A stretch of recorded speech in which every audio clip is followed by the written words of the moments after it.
The sun had barely risen when Lagos bus stop began to bubble with the usual chaos. Hawkers shouting over each other, conductors dragging commuters into buses, and the sharp screech of tires mixing with impatience and frustration. Among the crowd stood Daniel, a slim, dark-skinned boy of 20 with sharp eyes. Daniel stood at the corner like a stick forgotten by the wind. He wore old slippers. His trousers had dust on the knees. His shirt had no buttons at the top. On his back was a school bag, but he had not been to school since his mother died. He wasn't a student, hadn't been since his mother died 2 years ago. He was a bus conductor, though today he wasn't working. Daniel had left home early to submit a job application at a mechanic workshop across town. But fate had other plans. As he stood at the corner of the bus stop, sipping the last sachet of pure water in his pocket, he noticed a woman approaching the queue for CMS buses. And then he saw her. The woman, she walked like thunder in high heels. Her wrapper was sharp, her earrings danced. She looked rich, but her face looked worried, like a goat that saw the knife. Her eyes moved left and right. She touched her bag. She checked her phone. Her black G-Wagon was nowhere in sight. She reached the side of the road where the CMS buses were loading. People were entering. Conductors were shouting, "Enter with your change, oh!" But the woman stood still. She paced a little, then pulled out her phone and called someone. "I don't care," she said sharply. "The driver said the mechanic is still on the way. I'll take public transport. Let me just get home. This place is not safe." People turned and stared. A rich woman, in Lagos, alone, with no driver, no bodyguard, no black G-Wagon. Daniel's heart jumped small. He felt a breeze that nobody else felt. A sharp wind like razor, cutting through his back. His fingers closed tight. His lips became dry again. He didn't blink. He didn't look away. The voice inside him was now speaking loud, not with words, but with a warning. He looked at her again, and then he knew. Something was about to happen. Something bad. Very bad. Daniel's feet began to move before his mind agreed. He didn't plan it. His legs just carried him like a broom swept by wind. He walked fast, weaving through the crowd, heading straight to her. "Madam," he said softly, but the fear in his voice made it shake. "Please, I beg you, don't enter that bus." The woman turned, her face wrinkled with surprise. "Who are you?" she asked, her voice sharp like broken glass. "Why are you talking to me?" Daniel kept his eyes low. "I know it sounds strange, but something is wrong. I can feel it in my chest. That bus, the one coming now, don't enter it." The woman raised her eyebrows. She looked him up and down. "Are you mad?" "No, madam," Daniel said quickly. "I'm not mad. I'm begging you with everything I have. Just wait. Take another bus. Even walk if you must. But not that one." She hissed and stepped back. "Look at you. Tattered shirt, dust on your legs, and you think you can tell me what to do." Daniel's voice became soft again. "Please, don't go. Something bad is waiting. I don't know how to explain it, but I see things. I feel things." She folded her arms. "What kind of nonsense is this? You just appear from nowhere and expect me to trust your feelings." Daniel nodded slowly. "Yes, I know it sounds foolish, but madam, I swear, your life is in danger." Her eyes grew hard like stone. Her mouth curved downward. "I don't know who sent you," she said coldly, "but leave me alone." The bus was getting closer now. The conductor had already opened the door. Daniel's heart was beating drums in his chest, but he could not move. "I understand that you won't believe me," Daniel said, almost pleading. But you're not seeing what I'm seeing. Her face darkened. Then explain it. What exactly are you seeing? Daniel hesitated, shaking his head. Even if I tell you, you still won't believe me. But I swear, madam, your life is in danger. Something terrible is waiting if you board that bus. People nearby began glancing in their direction. The woman's voice grew louder. So what do you want from me? Money? Are you mentally okay? Get away from me right now. She turned and stepped toward the bus, just as it rolled to a halt. Panic surged through Daniel. His heart pounded like thunder. He looked around wildly. He couldn't let her enter that bus. He didn't know what was ahead, but everything inside him screamed that it was death. Daniel's chest tightened like a knot. His mouth was dry. His feet moved before his thoughts could catch up. Like fire chasing wind, he ran to her and grabbed her handbag with both hands. Forgive me, he cried. Please, forgive me. The woman staggered. What are you doing? She screamed so loud, it cut through the noise like lightning. He's stealing my bag, she shouted. Thief! Thief! And Lagos heard. Heads turned, eyes grew wide, mouths opened. The cry of thief is like a bell in the jungle. Every animal runs. Catch him, someone shouted. Don't let him escape. Daniel tried to explain. I'm not a thief. But nobody listened. A hand slapped his cheek from the side. Hot, heavy, like a frying pan. Another leg kicked his shin. He stumbled. He tried to hold the bag and talk, but fists fell like rain. Legs flew like angry wind. He fell to the ground, hard. Doors flew up. His chest hit the earth. His head rang like church bell. The woman stood aside, breathing fast, her face red with anger. She pointed. That's him. That's the thief. And Daniel, still on the floor, looked up with blood on his lips. But nobody saw the fear in his eyes. Nobody heard the truth dying in his throat. The ground shook with footsteps. The crowd was growing like ants on sugar. Some ran to watch, some ran to beat, and some came just to shout. He's a thief. He snatched a rich woman's bag. He deserves fire. Voices rose like thunder. Anger filled the air like smoke before a storm. A boy with a loud mouth screamed, "Bring tire!" And someone ran. From a nearby corner, he brought back an old black tire. Dusty, worn, angry. They forced it over Daniel's neck. It dragged against his skin. His eyes widened, his mouth opened. "Please," he cried, "listen to me. I'm not a thief. I was helping her." But no one listened. Another man, bare chest, scar on his arm, poured petrol. The smell rose. It soaked Daniel's shirt. It dripped down his back. His skin became wet with danger. "Stop!" Daniel shouted. "Please, I beg you. I didn't want her to die." The woman stood aside, breathing hard, her arms folded. She didn't say a word. She just stared. A matchstick was struck. The small flame danced on its head. Just one flicker, just one warning, and then someone threw it. The fire jumped like a wild animal set free. It grabbed Daniel like hunger grabs a child. It spread fast. Orange, red, cruel. Daniel screamed. His voice tore through the sky. His arms shook. His legs kicked. But the fire held him. The crowd clapped. Some laughed. Some filmed with their phones. Others shouted, "Next time, you'll think twice." And in the middle of the road, wrapped in fire like cloth, Daniel, the boy who had tried to save a life, disappeared into the blaze. If only the woman had known who Daniel really was, she would have listened.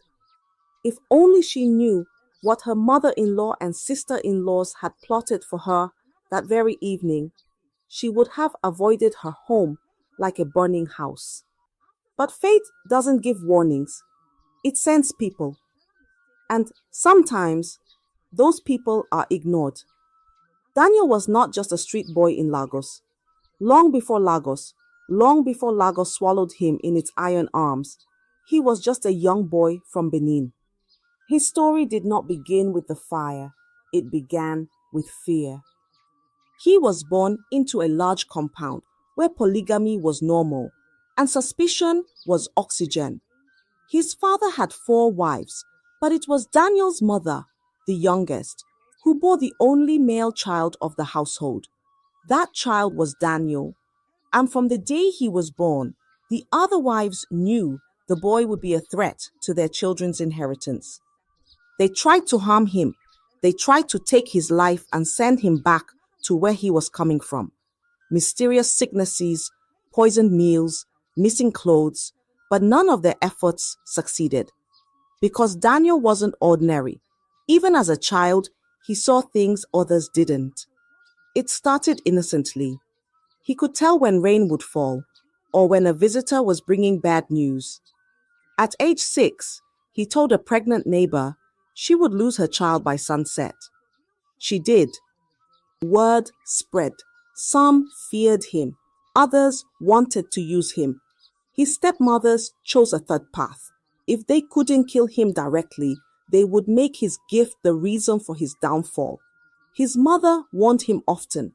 Daniel, she would say, not everything you see must be spoken. Some eyes are better closed.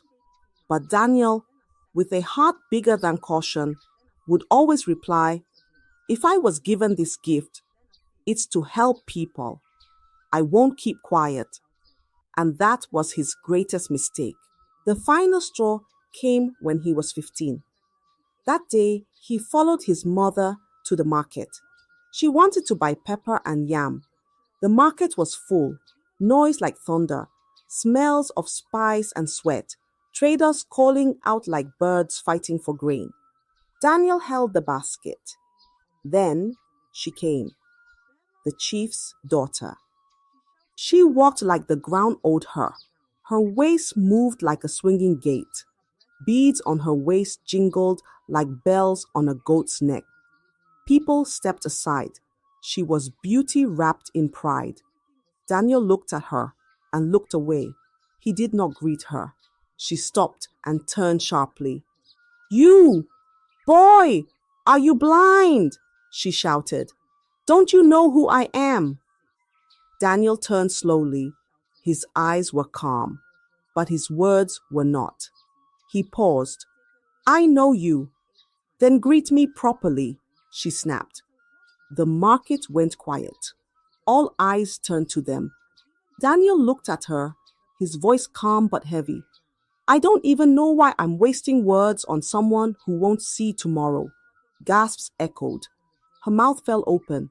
What did you just say? His mother rushed forward. He's just a boy. Forgive him. But the damage was done.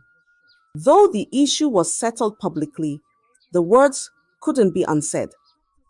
That night, after her dinner, the chief's daughter went to bed and never woke up. By dawn, the market had turned to a court of whispers. She died in her sleep. Just like Daniel said, people remembered his words.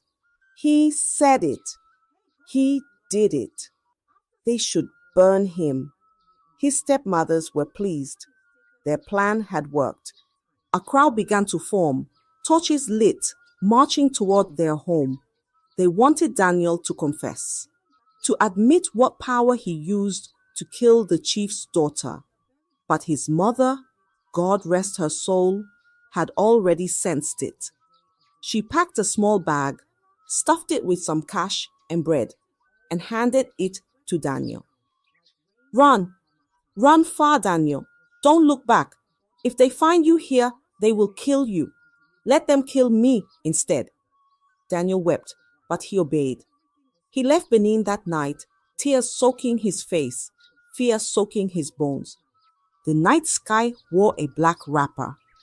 The moon hid behind clouds, as if it too was afraid. Crickets sang, But even their song was quiet. Daniel ran. His legs moved like drumsticks on a talking drum. His eyes were full of water. His heart beat like thunder inside his chest.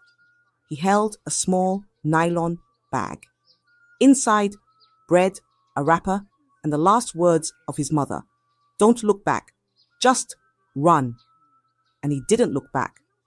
But his ears heard voices, shouts, footsteps, then silence. The crowd had reached the house. They didn't find Daniel. They found his mother. They dragged her. They called her a witch. They said she trained a killer. They beat her. Her cries rose to the sky like smoke from burning wood. By morning, her voice was gone. She died the next day. And Daniel, by morning, he climbed into the back of a truck, his face full of dust, his eyes wide open. He didn't know where the truck was going. He only wanted far. It took him to Lagos. Lagos swallowed him. It gave him bus stops instead of beds, hunger instead of hugs, work instead of school. He became a conductor, small boy in a big city. No one knew his story. No one knew his name. And from that day, he vowed never to speak of his visions again. No matter what he saw, not even if death itself was involved. He made a promise to himself. I will never speak again. Even if I see death, I will keep quiet. I will hide my gift like bitter cola in a wrapper. And he did. For years, his mouth was locked. Until today. Until the woman at the bus stop. Her name was Susan. She had barely mourned her husband, Emeka, for 3 months before the storm of family greed began to rage. Emeka had died suddenly of a heart attack at work. And from that day, his mother and sisters began circling like vultures. But their resentment didn't start after his death. It started long before. Susan met Emeka when he had nothing but hope, not even a mattress to sleep on. He was an apprentice electrician, sleeping in a wooden kiosk. But she loved him deeply, not for what he had, but for the peace he gave her. They struggled together, built slowly, brick by brick, hunger by hunger. But Emeka's family never accepted her. His mother complained about her food. His sisters accused her of using charm. Nothing she did pleased them. His mother never smiled at Susan. Your food smells like charm, she once said. His sisters poked and pointed. You have tied our brother with something. He doesn't see us anymore. They fought her. Every day, every week, words like arrows, looks like knives. The worst came when they ganged up and chased Emeka and Susan out of the family house. But Susan never gave up.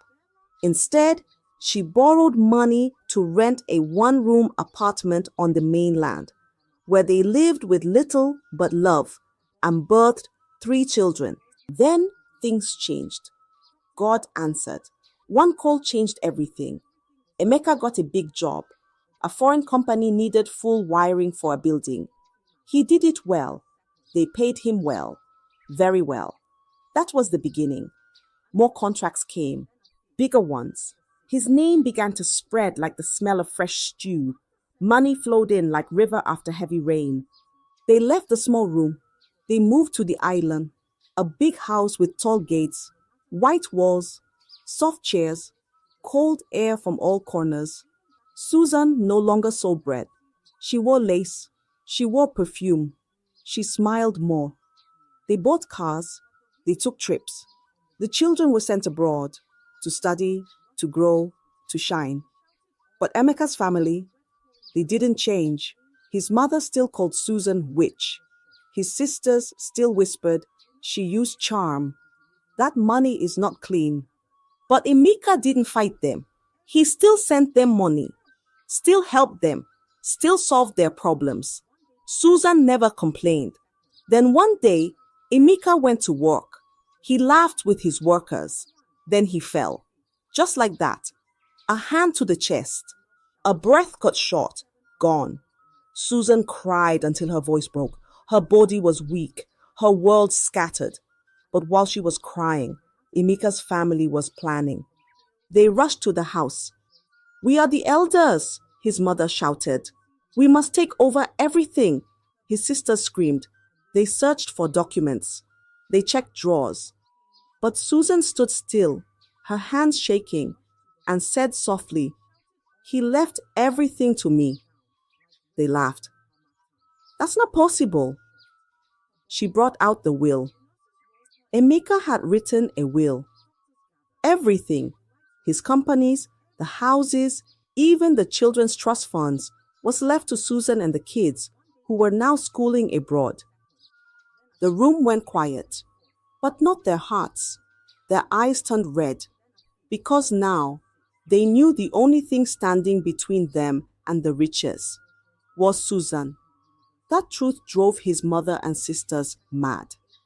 They knew they couldn't fight the law, but they found a way around it.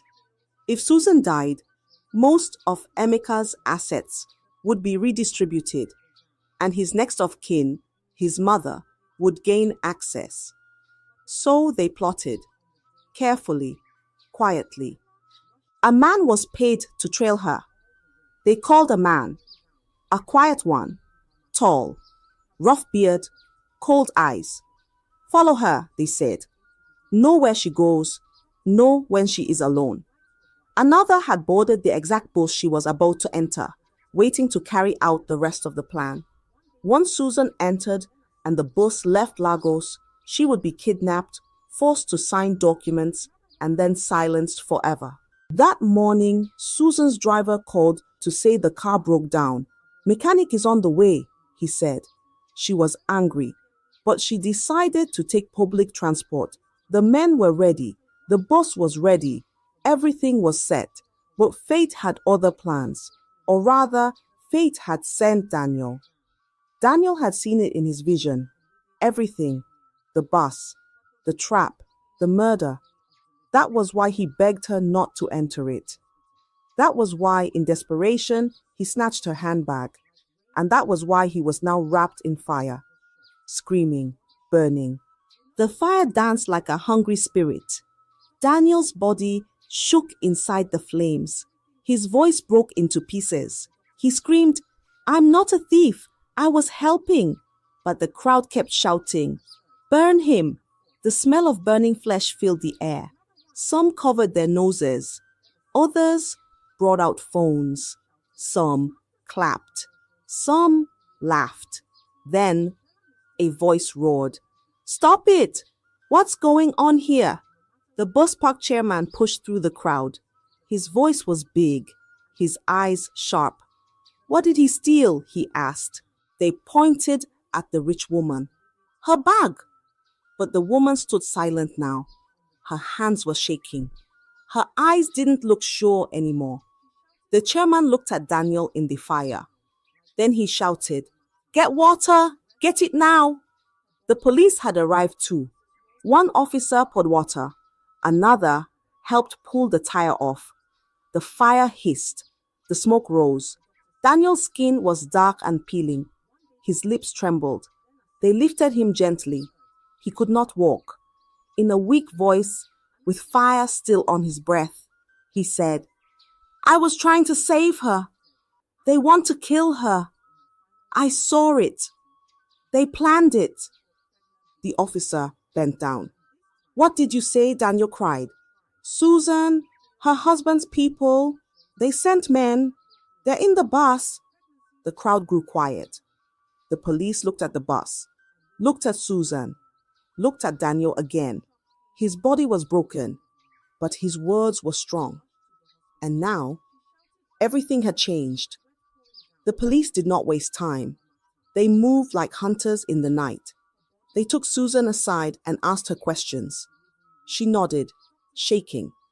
Tears rolled down her cheeks. "Yes, it's true," she whispered. "They've been after me." The officers made a plan. One of them picked up the phone. He dialed the number they found on one of the men who entered the bus. It was the voice of Susan's sister-in-law. The officer spoke like the hired man. His voice was low and rough. Job is done. She entered. She signed the documents. She never came out. Come collect the papers. The voice on the other end laughed. Ah, good. Send the address. They sent a location. Not far. A quiet place. No noise. Just enough space for handcuffs. An hour later, Susan's mother-in-law arrived first. Big head tea, gold bangles, long dress like someone going for party. Her two daughters followed. High heels, smiling, laughing. They didn't know. Police waited in plain clothes. The moment they stepped into the compound, hands up! Guns came out. Screams followed. They tried to run, but they were caught like rats in a trap. They were pushed into the police van. At the station, their mouths opened like cracked eggs. They confessed. The plan, the men they paid, the death they wanted, everything. They were jailed. Susan sat in one corner, her eyes wide, her hands shaking. She could not believe her ears. And Daniel? He was still in the hospital, burnt, broken. But the truth he carried had set the trap. And the trap had caught them all. The news hit Susan like thunder on dry land. The people who smiled at her, the ones who called her daughter, were the same ones who wanted her gone. She could not sleep. She could not breathe. She kept hearing Daniel's voice in her head. Don't enter that bus. She remembered his eyes, the way he begged, the way he shouted, the way he burned. She rushed to the hospital like wind chasing rain. Her legs shook. Her chest was tight. She didn't wait at the front desk. She ran straight to the ward. There he was, lying still, wrapped in white cloth, tubes in his nose. His skin was burnt. His fingers looked like dry leaves. His lips had no color, but his eyes were open, weak, but alive. Susan covered her mouth and cried. I'm sorry, she said, kneeling beside him. I didn't know. I should have listened. You were trying to help me, and I let them burn you. Daniel turned his head slowly. His face was full of pain, but he smiled, a small, tired smile. His voice came like wind blowing through a hole. It's okay, he said. You're alive. Susan took his hand, burnt, shaking, and held it like a newborn baby. She wept and wept for his pain, for her guilt, and for the boy who chose fire just to save a stranger. Time passed like water dripping from a tap. Daniel healed, slowly. His skin carried scars. His hands were not as strong, but his heart, it still beat with truth. His eyes still saw deep, and his smile, though small, never left. Susan never stopped coming. She brought fruits, brought books, sat beside him, listened to his stories. Sometimes she cried, sometimes she laughed, but she always came. And Daniel, the boy who once ran from fire, found peace in her voice. Her presence was calm, like rain after Harmattan. They grew close, they talked, they prayed, they walked in silence. Susan was older, her steps were softer. Daniel was younger, his eyes still carried sorrow. But love doesn't ask questions, it just grows. And one quiet afternoon, under the shade of a hospital tree, Susan held his hand and said, If you ever want to marry, I'm here. Daniel blinked, then smiled. And that was the beginning. They didn't have drums. They didn't have dancers. But they had each other.